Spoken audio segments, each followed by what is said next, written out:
After making these, people are going to be asking you to bake for them. That's what I'm going to say. Get your ingredients together. We're going to start off with 3 bananas in a bowl.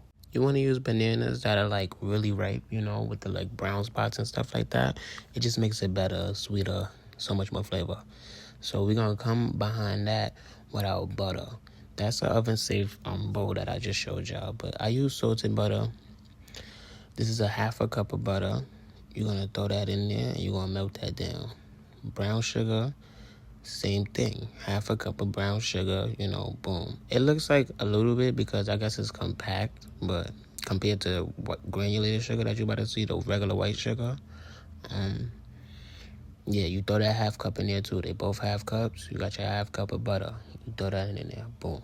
We getting it together.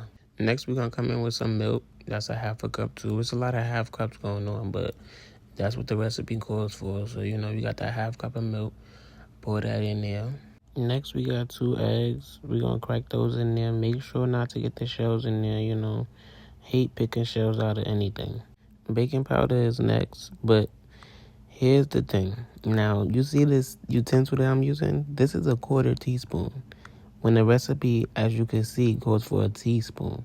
So I'm going through baking powder now. I'm going through putting 1/4 teaspoon, right? Cinnamon actually calls for a 1/4 teaspoon, so like that was the correct measurement. And then the salt. But I realized when I was going to do the vanilla, as you can see, I put 4. Like, oh, I was doing it wrong. So I just fixed the measurements. But you use 1 teaspoon. After doing the correct measurements, we're going to come in with 1.5 cups of flour. We dump that into our banana bread mix, and we mix it up. You know, get to mixing good. It might be a little bit clumpy because you have clumps of bananas, but just make sure you get all that flour and everything all incorporated, you know. I also don't think you can overmix this, so you'll be fine. Okay, now for the last ingredient, but it's like the star. Like, I love me some dark chocolate. We're going to cut that up.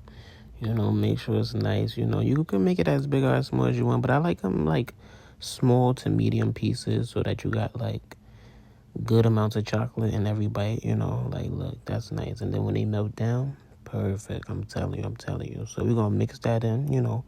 1, 2, 1, 2. Batter's already mixed, so we're just getting it incorporated. Push that to the side and get your little cupcake tins, you know. Fill those with your tins, you know. Boom. Now, I like to use the ice cream scooper because I feel like it's 2 perfect scoops. You know, sometimes you might have to add a little bit more due to the chocolate chips or a little bit less. But anyways, you get the gist. You're going to want to fill your cupcake tins up about 70 to 75% of the way, you know, leaving room for when it rises in the baking process. Clean off any excess and let's get baking. So with a preheated oven at 375 degrees, we're going to pop those in there, right? And I put mine on for 10 minutes for the check, you know. After 20 minutes, you can stuff your face with the best chocolate chip banana bread muffins you've ever had. And don't forget to like and subscribe for more cooking videos.